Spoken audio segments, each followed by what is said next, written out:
What's up, everyone? Welcome back to the Dark Side Podcast. I am David Viano. I'm Matt Elias. And boy, what a joke it is today. Or a killing joke, you might say. Yeah. People that are rhymed. Say and day. How about that? Might have a whole new career ahead of you. Ooh. Yeah, so Dr. Seuss called. You've heard about it. The Joker movie starring Joaquin Phoenix is out today of out Friday. The release of this episode. Oh. It's out today. Oh, yeah. It's Friday, everyone. And everyone's flipping out about it, apparently. Lots of controversy about this movie coming from a lot of different angles, some of which surprised me, including the U.S. military getting involved in the hype train about the Joker. Yeah. Spoiler alert. Dave's not impressed. Okay, so I found an article written by Rolling Stone that I think does a really good job of just laying out sort of the landscape with what the controversy is and what's happening. Okay. So they can say it a lot better than I can. So what I'm going to do is read just some sections of this. This was by E.J. Dixon at Rolling Stone. This was published on the 27th, a few days ago, 27th of September. And so I'm going to read a little bit of this article, and then we will discuss. Okay. Yeah. And I love this right off the bat. Very relevant point. He says, every 6 months or so, there's a movie that everyone has formed a strong opinion about long before it's actually released in theaters. Yeah. So true. This fall, it's The Joker, starring Joaquin Phoenix, which doesn't officially come out until October 4th, Friday. Yeah. Today. 2019. Meaning most people talking about it, and this is key, haven't even seen it yet. Anyway, it has sparked a flurry of debate on topics ranging from gun violence to toxic masculinity to censorship to the Disney company monopoly. That's kind of a curveball. Okay. Interesting. Even the U.S. military has weighed in, with a memo leaking earlier this week warning servicemen about credible threats of mass shootings at screenings of the film. Apparently, the military found some of these threats to be credible, so that's interesting. See, I thought whenever you said the military was getting involved, I thought it was going to be warning soldiers not to go because it could trigger PTSD. No, that'd be ridiculous. So basically, the article goes on. It asks the question, what is it about this film that's brought so much controversy? Many claim that the film is a romanticizing of incel culture. What the fuck is incel culture, you may ask? Yes. So, Joker tells the story of Arthur Fleck, who is a mentally ill, aspiring comedian whose rejection by society prompts him to snap and embarks on a life of crime. He is also rejected sexually by a single mother who lives next door to him. Mm-hmm. Now, this narrative is very similar in numerous ways to that of many disenfranchised young white men who become radicalized or black-pilled, as the kids say, and embark on shooting sprees. This parallel was not lost on many critics, including Richard Lawson of Vanity Fair, who wrote that the film, quote, may be irresponsible propaganda for the very men it pathologizes. Is Joker celebratory or horrified, or is there simply no difference? End quote. Lawson wasn't the only film critic to feel this way. Someone from Time, a film critic with Time, Stephanie Zacharek, had a similar critique of the film, saying that it was, quote, aggressive and possibly irresponsible, referring to a romantic subplot involving the Joker's neighbor as a way to frame him, Arthur Fleck, the Joker, as the, quote, patron saint of incels. By framing Fleck as an underdog anti-hero of sorts rather than a homicidal maniac, this film critic accuses director Todd Phillips of being overly sympathetic to the plight of similarly disenfranchised young white men who wish to act out on their violent impulses. Now, the people they're talking about are, we know them, we love them, small dick energy, incel type of white guys. Yeah. And that's a real thing. Yeah, those guys are out there. It is. So it says, the same critic, Stephanie Zacharek, went on to say, the movie quote, lionizes and glamorizes Arthur even as it shakes its head, fake sorrowfully over his violent behavior. So this is some of the things that I see Dave's face. You don't like this. No. It's no. Now this is important as far as how this relates to the quote unquote controversy that's spiraling out of this. According to the Rolling Stone article, few of the reviews criticizing Joker on these grounds have explicitly suggested that the movie will incite violence. Just that it is overly sympathetic to those who commit violent acts as a way to regain some semblance of power from society that they believe has stripped them of it. And to be fair, and this is where Dave comes in, not everyone agrees with this assessment of the film. Joker has a 76% fresh rating on Rotten Tomatoes, mostly positive reviews. Yeah. I've heard all good reviews about it so far. Okay, so here's Rolling Stone referencing their own critic, their own David Fear, who reviewed the film. He said, quote, whether you find the movie's vigilante-worshipping protesters in whiteface to be an Occupy Gotham movement or something closer to incel, agencia, trolls, that word intelligentsia. Yeah. Incel-agencia. Wow, that's clever. Trolls taking to the streets depends on how you choose to read it. Here's an outrage culture cipher, a clown for all mad as hell seasons, clown for all seasons. So, that's an interesting point. I actually want to talk more about that after. But okay. Todd Phillips has completely just rejected this. He has refuted any suggestion that his film is an attempt to rationalize or empathize with white male violence in the first place. Yeah. Which I think is, why would you do that? Right. Arguing in one interview that any suggestion otherwise is simply a product of left-wing outrage culture, which is a lot of what we're going to talk about here. Yeah. He says, we didn't make the movie to push buttons. Of course not. Quote, I literally described to Joaquin at one point in those 3 months, I guess while they're filming, as look at this as a way to sneak a real movie in the studio system under the guise of a comic book film, which is kind of what I thought. I thought the same exact thing, So he says, it wasn't like we want to glorify this behavior.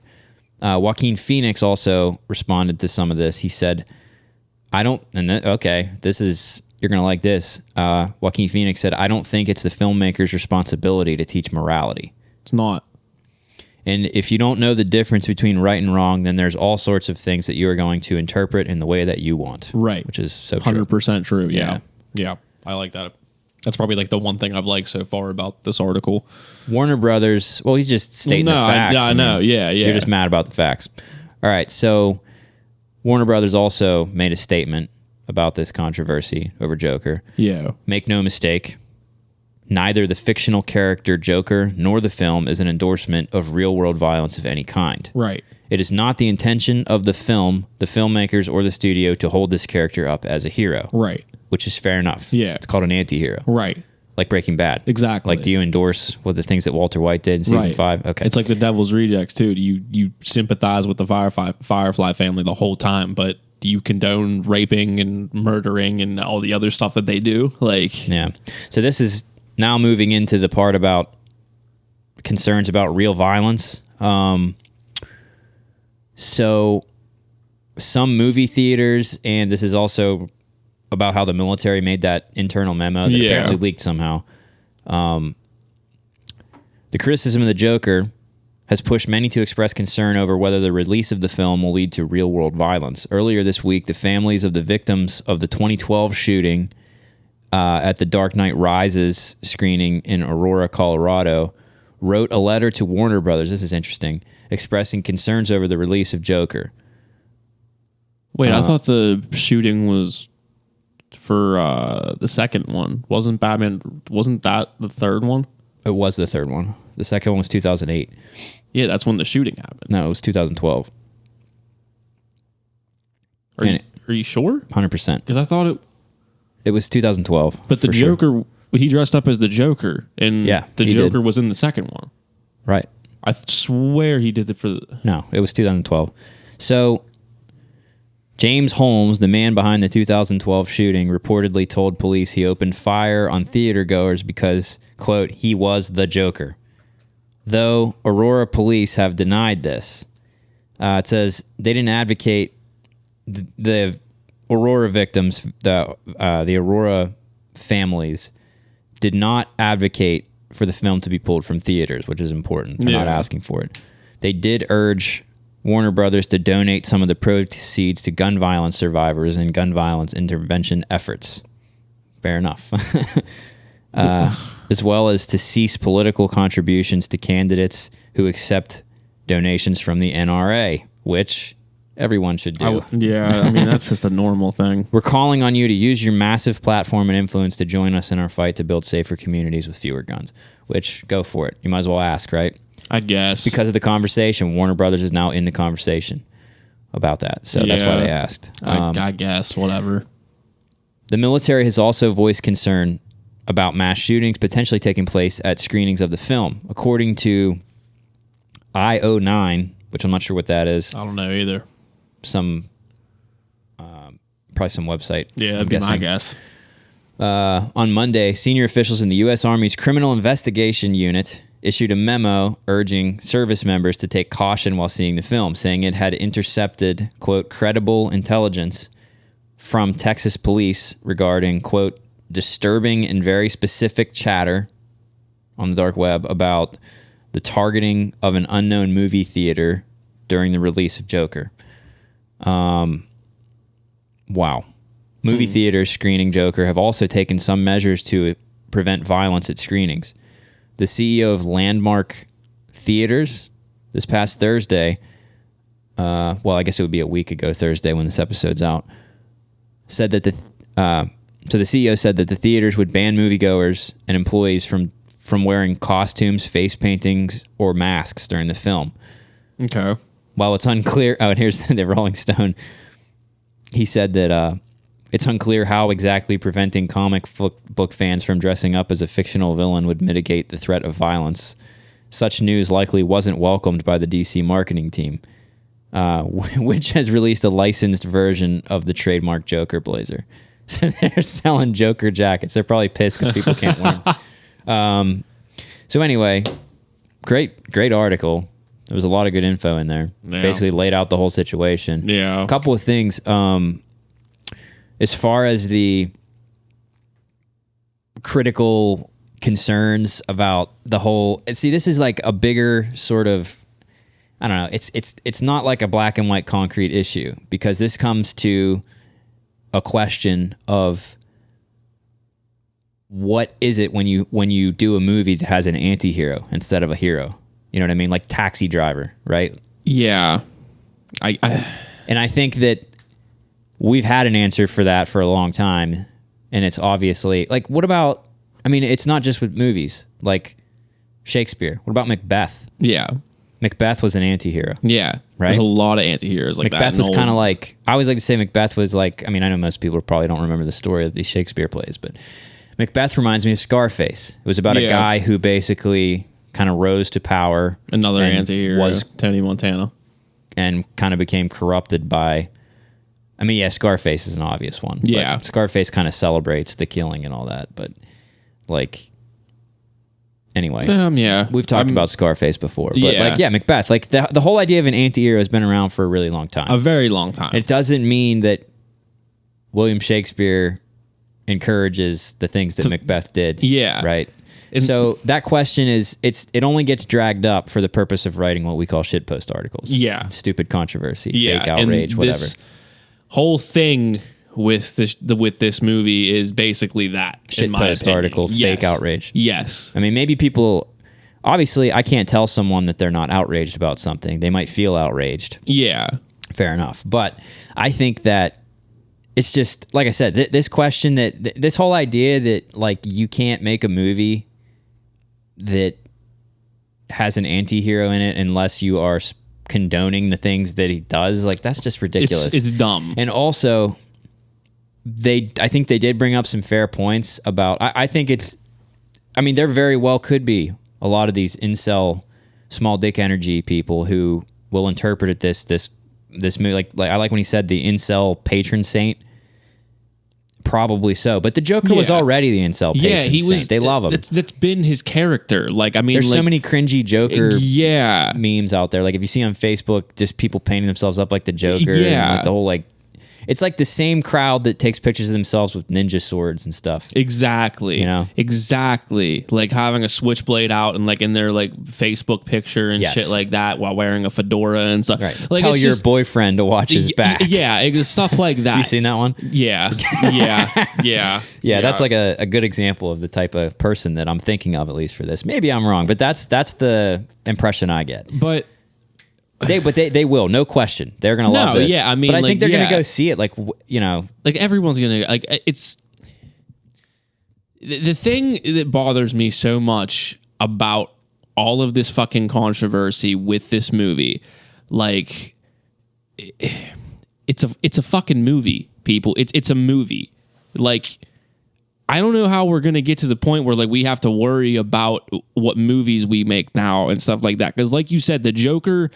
Like this movie is going to be more of an artistic piece than it is a comic book movie. I hope a lot of people realize that when you have Joaquin Phoenix playing a role like this, it's not going to be a stupid fucking like Batman like the Dark Knight or something like that. Even though those are good movies, it's still a superhero movie. This is not what the Joker is going to be at all. It's going to be a character. It's going to be a character not even in piece. it. I don't think. It's simply just based on the Joker, and that's it. Again, though, I wanna underline the point.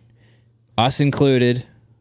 Other than the critics, these film critics, we've never seen it. No one has seen it. No. It's not. I mean, as of the recording of this, it's not out yet. Right. The day, you know, it comes out obviously tonight for those of you listening to this. Right. But all the people who are talking about this as if they know haven't seen it. They haven't seen it. Right.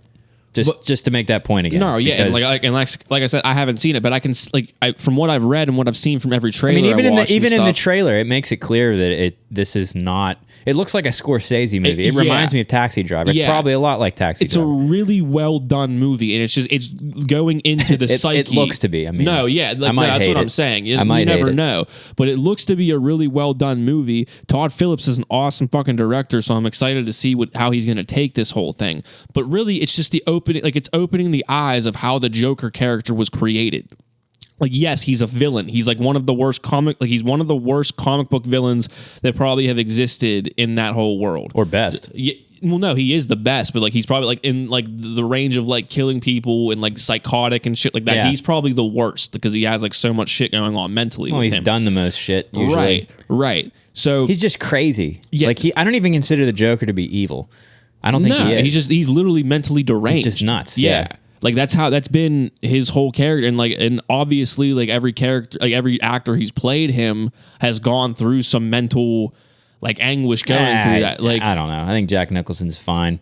I think Heath Ledger would have been fine too if it wasn't for his crippling drug addiction that killed him. Yeah, bro. Well, even Jack Nicholson always said that he told Heath Ledger to be careful with that role because like he said it kind of fucked with him when he played it. And He played more of like a cartoony version of it than anything. I mean, he was still. If you watch that, it was still pretty vicious. No, yeah, but like that's what he said. Like he kind of like it gets to your like mind playing that kind of a person and stuff. Which I mean, I'm sure it does because like especially with Joaquin Phoenix, how he's more of a method actor and stuff. He probably dove head first into that role. I think more gets made of that whole thing. You know, actors. I mean, they're professionals. A lot of times, like that's their job is to not take their work home with them. You know, like if you can't separate. If you're a method actor, it's a little like if you go method style, it's a bit different. I get it. I understand method acting. You live during the time you're paying. I guess the idea is during the time that you're playing that character, you walk around in your life as if you're in that character's shoes and you try to live your life. Yeah. Now, there are plenty. Like, here's the thing. Yeah, a lot of guys who are like Christian Bale, I think, is a method actor. Oh, he's huge. Yeah. Jared Leto, I think a little bit. Yeah, he tried. Like with his whole Joker performance, he was kind of I just mean in general, he's a method actor. Yeah, I didn't see it because the movie was horrible. Apparently, according to reviews. it's not that great. But anyway, like you got him. You've got I think also. There's another very famous. There's one I'm thinking of that I can't. I was literally gonna say I had one in my head, then it just like it went. I know Christian Bale. I know obviously Heath Ledger did that way. Joaquin is another one. Like I said, one. In any case, method actors. The whole thing with method acting. Oh, the point I was making is that there are plenty of those guys that I know of, and female actors too, actors. Jim Carrey was a good example with that. For Man in the Moon? Yeah. Yeah, for Andy Kaufman. Because he literally did like act like Andy Right. Kaufman for months. I know plenty of actors and actresses that have done fantastic jobs, playing characters that do method acting. But I've also seen plenty of other actors that aren't method actors that have played equally demanding roles in the standard way. You don't have to do that. Right. However, I'm not saying it's not valid that that's the way they do their work. That's fine. No. But if I'm a method actor, if that's the way I choose to do my work, I mean, it's kind of my responsibility to not, and they're professionals, like they do. I think people like to romanticize and overbe like, oh man, this role was so evil that like it fucked his whole life up. Mm-hmm. Like, nah, again, I think Heath Ledger would have been okay if it wasn't for the like huge drug overdose that he had, Yeah. Like, he already had, I'm not trying to be insensitive about the fact that he died. It was really a bummer, but he had problems anyway. I don't think it was the Joker's fault that he died. Just like, well, no, I don't think it. I mean, I don't think it was all because of that. But I think that role put him in a darker place than what he was used to. Maybe. But anyways, so you've got that side of it. Joaquin Phoenix says, "I'm just doing my job. This is not which glorifying." Literally, that's what they're doing. I mean, like they're literally acting out a fictionalized story, right? Just because we're in it, like just because of stuff that's been happening for the past few years, kind of like correlates with what the Joker like does. Yeah, doesn't mean we should stop making a movie about the fucking Joker. Right? They're movies. It's fiction. It's literally. I don't. See, I just don't understand like the thinking behind that because like I literally can understand that a piece of work is fiction and it's not real life and everything. So it's not hard for me to comprehend that. It has nothing to do with what's going on in the real world. And people there probably are people out there like not mentally fit enough to understand like, this doesn't happen in like the real world, and you making it trying to happen in the real world is not going to really go well for you in the long run. So, like, it's kind of like maybe focus, like, I don't know, like, I don't think we should be like. Now, what do you mean? You making it happen in the real world? What do you mean? People actually like trying to be the Joker and shooting? Yeah. Well, I mean, that's the danger. Like, I think the argument. Let me make their case for them. Yeah.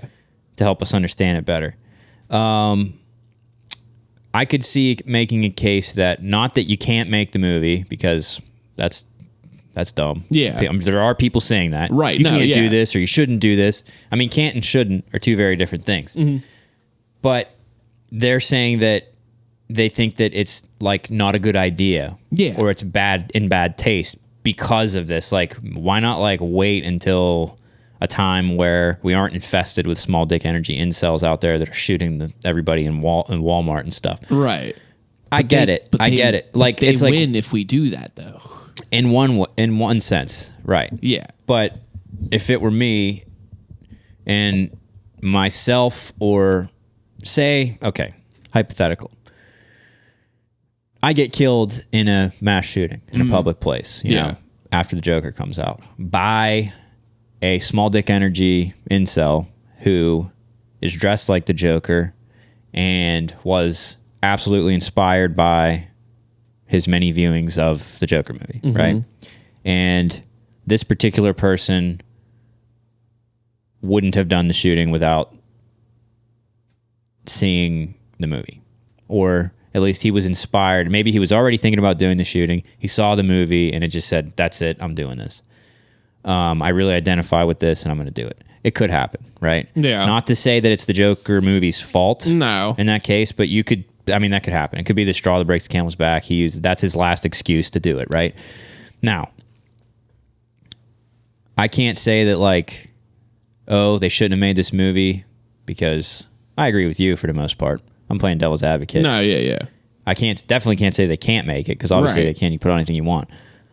But if you say, because what I'm really addressing when you said, if we don't do it, they win. In that case, in that scenario I just pointed, in a way, I'm saying, like, I got shot, I lose. You know what I mean? Yeah. So, and that's who they're thinking of, right? They're thinking like that. So I get it in a way, but like people just, I more like people could say whatever they want, and like we've talked about just the power of big masses of people on Twitter and how they can like get people fired from their jobs, like Cancel a Saturday culture. Night Live. Yeah. Cancel culture. Yeah. I've never heard that word, but Yeah. that's it. That's what it is. Cancel culture. You got to go away because whatever. Yeah. Because you did something that I don't like. And I used to like in like what like in how my brain has matured with that like over a while. Like I used to think like that was okay in certain situations, but now it's kind of just like it's getting old because some of the things that people are getting canceled for are just fucking ridiculous, and we're just ruining and what better place are you for ruining someone else's life just because you it didn't really, you didn't agree with what they said or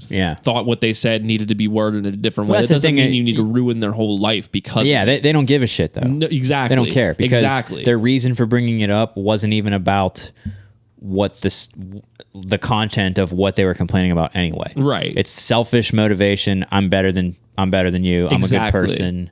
Like we've talked about this before. It's like virtue signaling. And I think there are different, I don't know if that's exactly the appropriate phrase for that.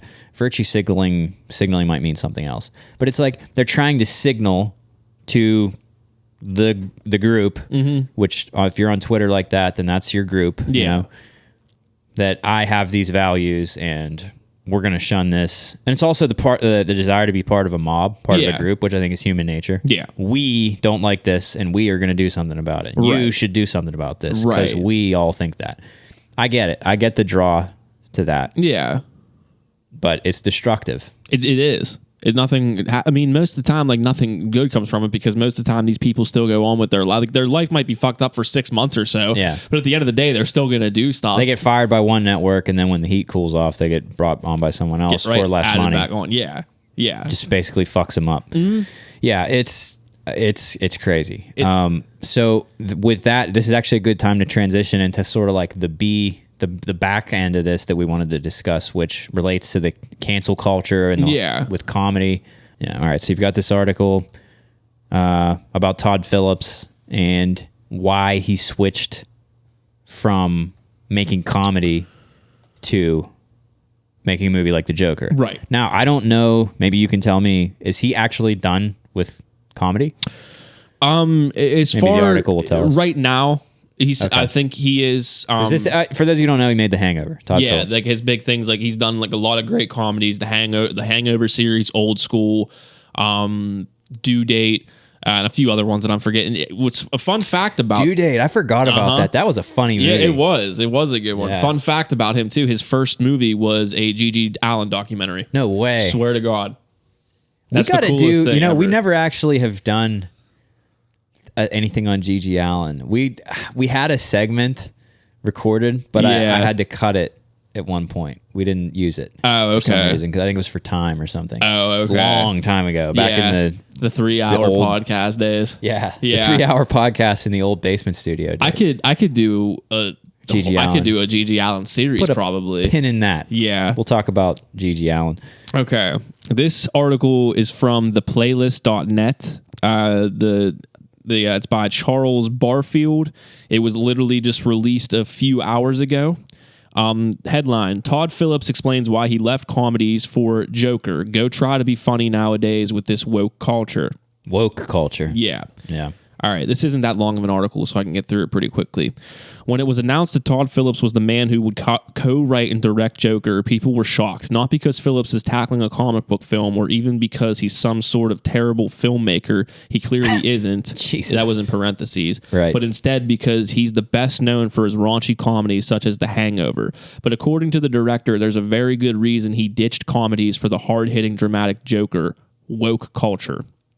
Outside of the Hangover franchise, the director is also known as the helmer behind comedy films such as Old School, Road Trip, I forgot he did Road Trip, and Starsky and Hutch.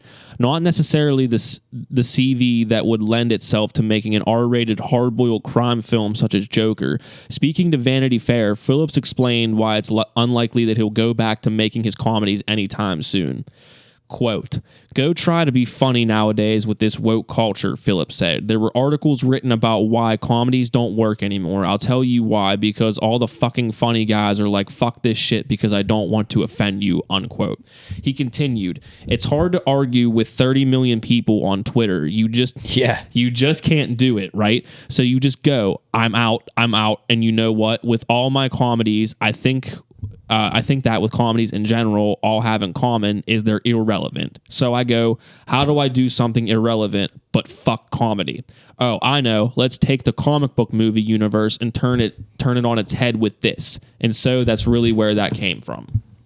Joker isn't the director's first foray into the post-raunch world. Despite its obvious humor, one could argue that this previous film, War Dogs, is the bridge between the Todd Phillips that brought audiences Hangover and the man behind the new comic book film that is expected to get some serious Oscar discussion.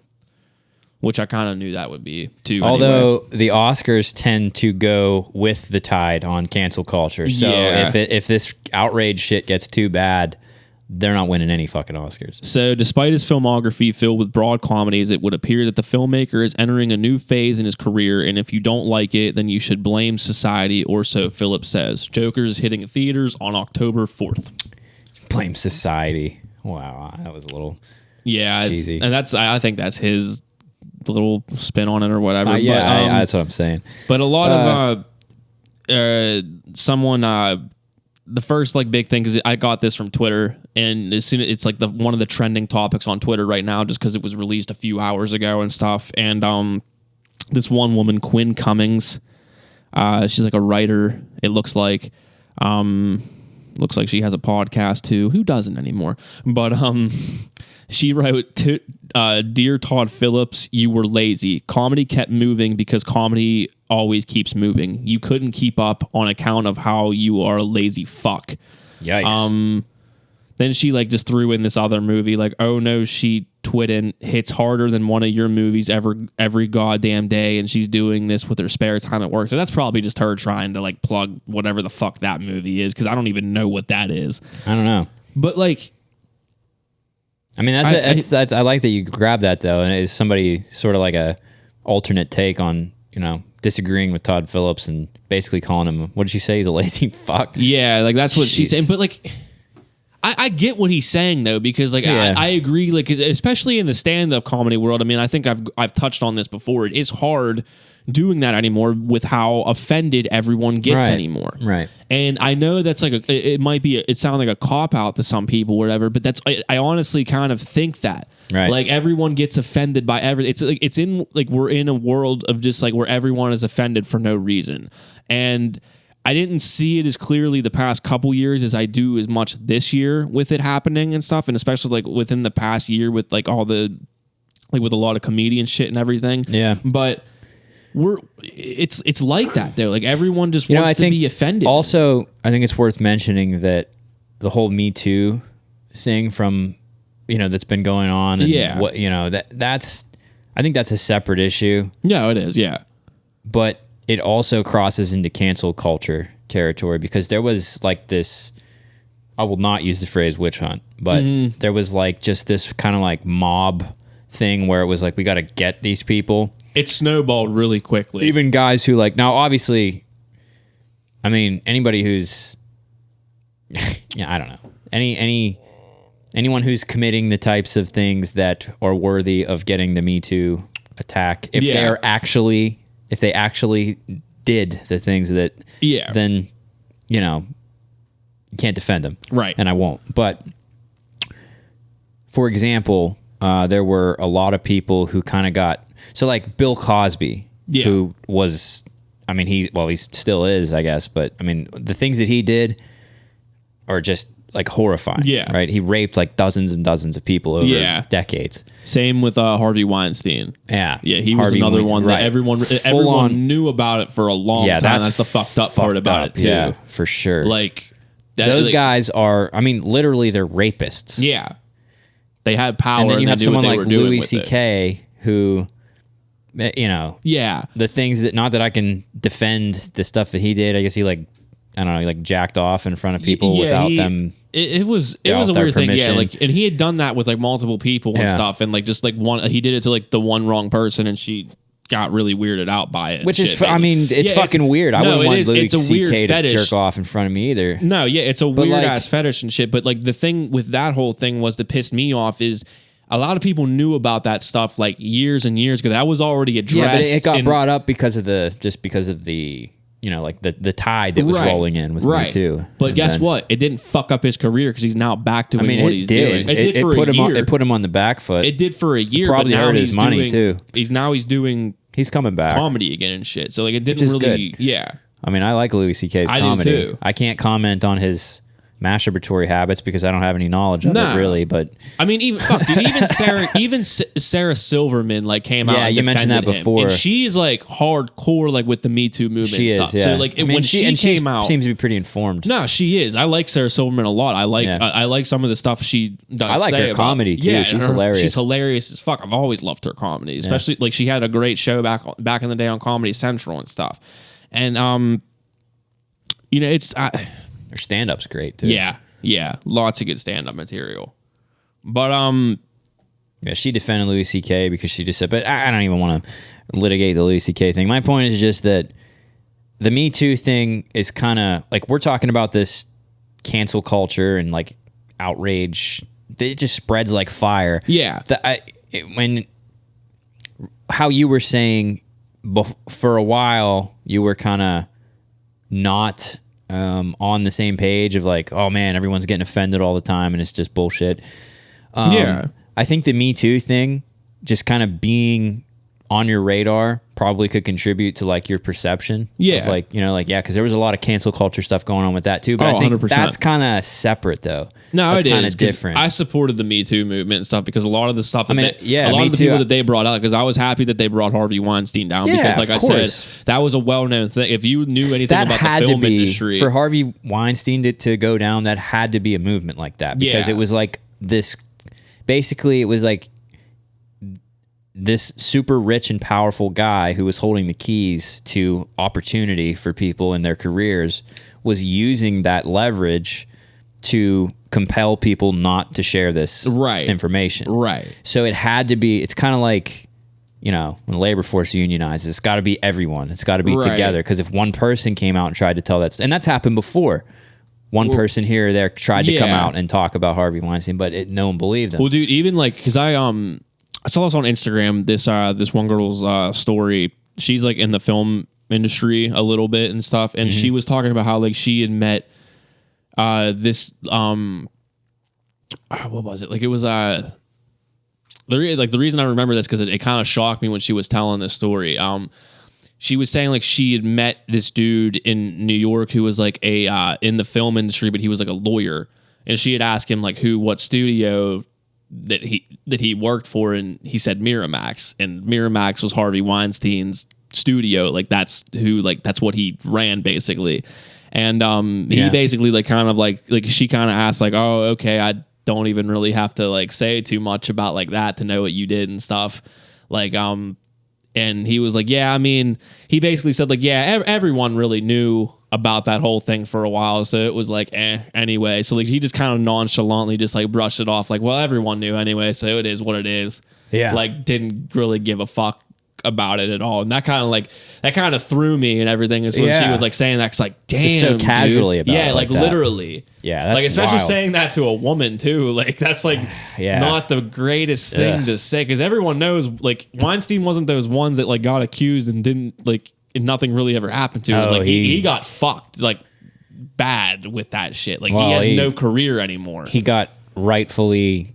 I mean, he got taken down. Did they stick some criminal charges to him? Or did he get off on something? Because I know he had like a case or two in New York City. I remember hearing. I think one they settled out of court. One of them. I don't know about all of them though, because I know one they did settle out of court for sure. What do you think about back to this Joker thing? I was thinking about the whole credible intelligence about a threat of a shooting. Yeah, in one of these theaters that the Army put out an internal memo to warn their soldiers about, I guess, in that area. I don't know. I didn't read the memo. Yeah. I don't know. I didn't see it either. I wonder if they shared that with law enforcement. I mean, I guess they probably did. I mean, I guess they had to. I would hope they did, right? But they said it was because one specific theater was being targeted or something. Yeah, I mean, I see them not... what theater it was? You can read the memo, I guess. Okay. I don't know. I didn't bother to. But, that's crazy. I don't think that's one thing. I don't know if you could necessarily attach that to like, oh, it's because it's the Joker. Like, maybe this lunatic wants to shoot it up. I mean, I could see. I mean, it wouldn't be the first time. Right. I mean, we know. I mean, the dude shot up the Batman movie dressed as the Joker. Like, but I don't know if he was dressed as the Joker. No, he was. He had like his. I thought he was wearing a gas mask or something. No, he had like his hair painted orange and shit. He had like the same like kind of threads on that the Joker did and everything. I don't know if his Joker's hair is green. I think in one movie it is. I'm pretty sure like it had like in multiple different storylines. Anyway. I think it might have been different, but that goes more along like the lines of this dude had very big mental health issues that not a lot of people know about. And maybe we should start focusing more on paying attention to people's mental health than it is worrying about a movie. Yeah. Like, because probably it might be able to trigger it, but I was about to say, and that's kind of like the last thought about this is that obviously if you want to do something about these shootings, if that's really what you're concerned about, well, what could you do? Well, first of all, instead of spending all your energy tweeting at these fucking directors and movie theaters and stuff that aren't really going to give a fuck about your opinion or anyway. Alternately that could take career damage from it. Why don't you spend that energy harassing your local your state representative or your senator to do something so that fucking nut jobs like that Aurora shooter can't walk into a store and buy a fucking assault rifle without much trouble. Right. Why don't you spend your energy on that? Yeah. Or spend your energy harassing your senator or your state representative to invest and prioritize in mental health care. Yeah. So that people can go and get that if they need it. Yeah. You know? Because, because that's my point. No, yeah. I don't think that they really are concerned about the results. Well, they just want to make the complaint so they can feel like they're a better person. This all reminds me too of like, okay, remember when? Because now we're so used to like mass shootings and stuff, right? It's like it's kind of like we're desensitized from it anymore because it happens so often now, right? Like it's a thing. But remember back, and we're still kind of doing this. But remember back when Columbine happened, and they were blaming everything they could possibly blame stuff, right? on that shooting, besides like the people not knowing anything about these kids or anything, right? Maybe like what do you mean? What do you mean? Because how they tried to blame Marilyn Manson and shit for like his lyrics stuff because the kid liked Marilyn Manson a lot and dressed. So you're talking about the media's reaction, right? People trying to make sense of it, and then like how they would like because he even said it like the best like in the one I don't know if it was on Bill O'Reilly or something when he was on it and he was asked about the whole thing and how I've seen clips of that actually. And how he said like maybe you should be blaming instead of blaming me, putting some blame on the parents of these kids because obviously no one was listening to them. No one like knew that the problems that these kids had. Right. Why didn't anyone know that these kids had this whole huge divisive plan to shoot up this fucking It's like school? they had this whole entire world that they were living in that no one knew about. Exactly. So really it all comes back like to that. We're still in the world of blaming we're in the world like now that social media is huge. We're still blaming the media. We're still saying that we shouldn't make this Joker movie because it goes along the lines of what these small dick energy incel motherfuckers do and everything. Right. This isn't a new thing. Like we should like we just obviously haven't reached that gap to where it's like focus more on on the mental health. Yeah, we're 20 years past Columbine now. Over that. Well, no, 1999. Yeah, I don't know what month, happy anniversary. But like I remember when that happened. Yeah, it was a big fucking deal because it was like that didn't happen a lot. Right. Like that was the one that like broke the fucking seal on this. Yeah, like people didn't know what to make of it. Exactly. And I can understand like in those day and age, it was almost like a 9/11 style like panic. It was like nobody knows what the fuck's going on. And maybe the reaction was because of that. Like back in the day, we didn't know how to take that reaction at first. But people want to make sense of things that make no sense. Right. But now we're 20 years into this, and we still don't know how to react to this because it's still happening every other fucking week. It seems like it's still a very popular thing. But we're doing the complete opposite of what we should be doing. We're really to doing stop nothing. This. We're doing nothing. And that's basically the complete opposite of doing that's the point I was trying to make, was that because of that, because it's like your average person with a Twitter account who might tweet some fake outrage about this shit and get on that hype train, they feel helpless. Maybe they do have somewhere in there like an intention towards, like there's this thing that we can't do anything about, these shootings, small dick energy is everywhere. Yeah. And so since they can't do anything else, they do what they can do. Yeah. And blame they're just trying to do something. So I guess if you put it that way, you can't entirely shit on them for that. I mean, they want to do something, I guess, but they're totally helpless, really. Yeah, but it seems like they're just finding it seems like they're just grasping at straws. Yeah, of what to blame. Right, and that's what kind of just gets on my nerves. For sure. That's the one thing that I don't agree with. I don't think that we should be blaming, like, we're like grasping at straws, like, all things in the media, video games, like all that. Because we're still like, dude, because like the president just blamed violent video games and stuff for a lot of the shootings that have been happening. Walmart pulled violent video game ads after all these shootings when they still sell guns on aisle fucking 30. Right. So it's like, it's stuff like that. We're not we're not progressing with that shit. Like, we're not at all. We're like, you want to blame art and you want to blame media and everything. Just dig deeper into the fucking problem and we'll find the issues. I'm sick of just finding the little scapegoats and like putting the blame on that and we'll put a Band-Aid on it. No, it's still bleeding out the fucking Band-Aid. We need to either amputate the motherfucker or stitch it up. One of the two. Like, do something, please. Stop putting a bandage over it. Like, right. I don't know. It is what it is. Like, I don't know. There's nothing I could really do. I don't know. Well, we're doing what we can do. Yeah, exactly. Suppose, right? Exactly. Dig into it, put out some real information about what has happened. And hopefully not get canceled at the same time. Well, that's the beauty of a podcast. Yeah. Can't cancel us. Yeah. Until someone edits our voice and doesn't really bring the whole clip into context. All right. Just because sometimes Dark Side Dave... And this is true. Yeah. In the moment of a patented Dark Side Dave pop-off on the show, might say some things that could be construed as unflattering for us. Yeah. You admit that sometimes this happens. Yeah, I know sometimes, what I said. Sometimes, look, we edit the podcast sometimes. Yeah, sometimes. It's not a secret. No. This is not censoring your voice. No. I do say some off-the-wall shit sometimes that probably shouldn't be said. That would probably hurt our reputation if it was out on the air. I mean, what reputation? What reputation do we have? Well, yeah. And our up-and-coming reputation with the years to come, basically. I think our most successful project that we did so far was the Weebs and Tech Death and Furries thing.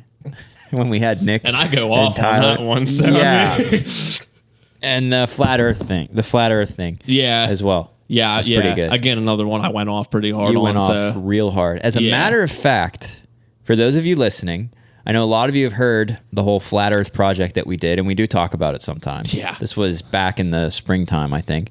Yeah. I interviewed a flat earther, and then we did. It's one of the only 2-part things we've done. The next week we did sort of like the fallout. Yeah. And I brought Dave in and we kind of discussed what happened. This is interesting. I didn't know this until recently. The fallout episode where we discuss and Dave, you lost your shit on that. That was one of the biggest. You almost had to have like a think about putting a seatbelt in your chair. Yeah. But the fallout episode, the part 2, I think actually did better than the actual interview. Really? With Chris, yeah. There's more comedy in it. I didn't think it was that funny. I thought the interview was funnier, but I mean, it was basically just you yelling at me for an hour. Yeah, it literally was too. Because I had nothing else to say, but I was like, I don't want to talk.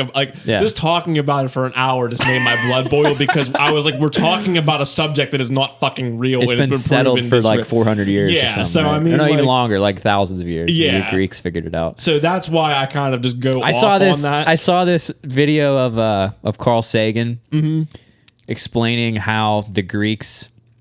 I forget which maybe Archimedes or one of the old classic minds of ancient Greece, how he knew that they determined that the earth was curved, like thousands of years ago. Yeah. It was Carl Sagan explaining how he did it. It was because they had, I guess, like, I think some type of structure. I don't know if it was like monuments that they had that kind of, I feel like they were like pointy tower type of monuments, like kind of like the Washington Monument, although probably not as big. Yeah.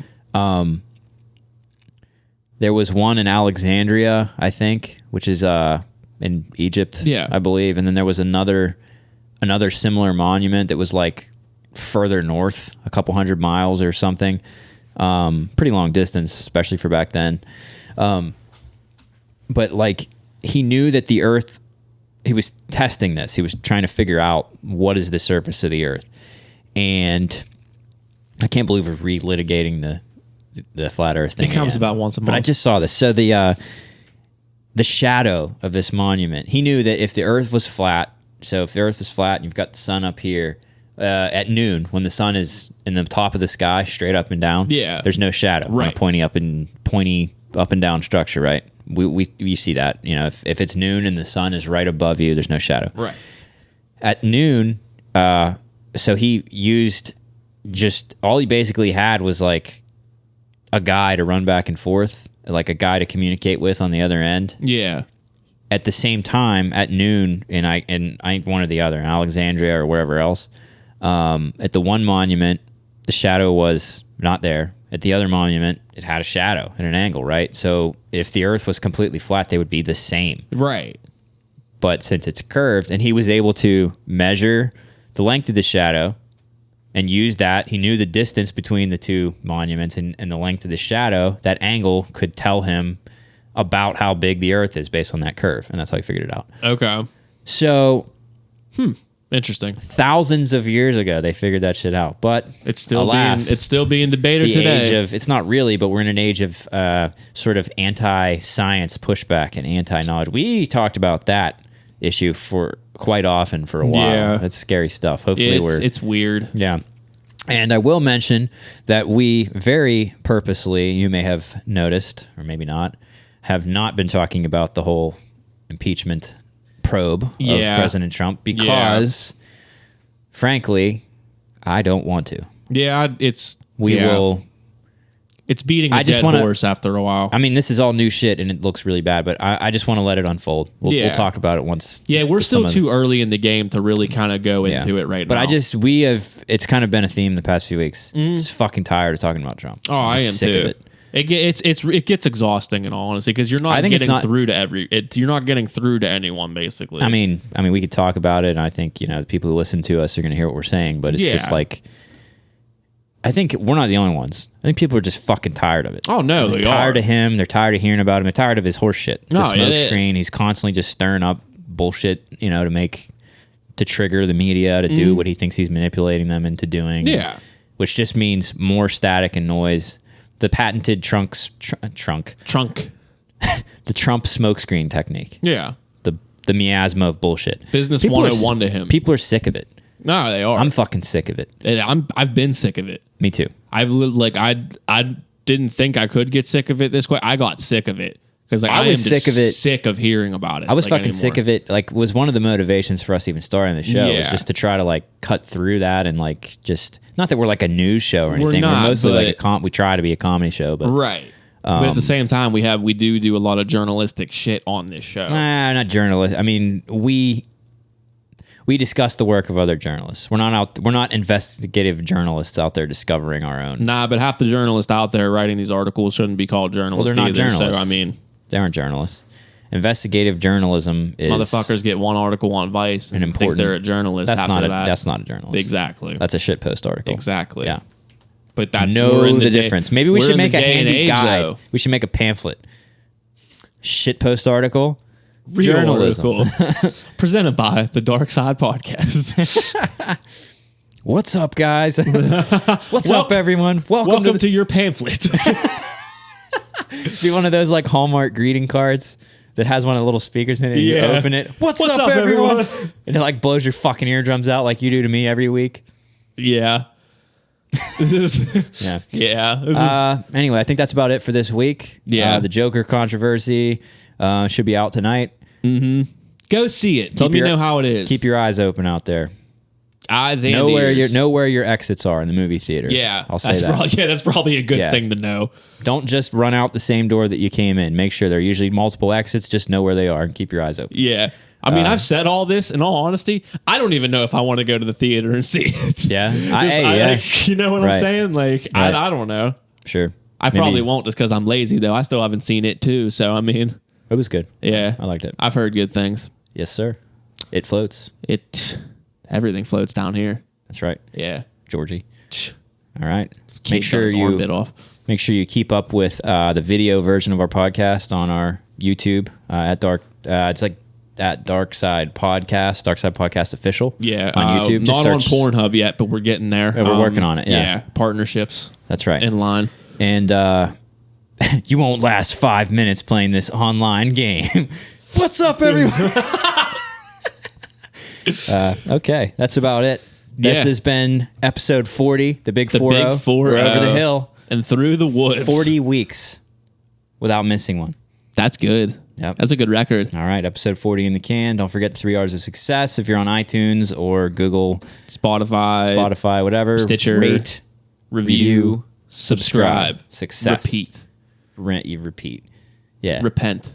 The 3 R's of success. Ratchet. All right, I'm Matt Elias. David Viana. Later.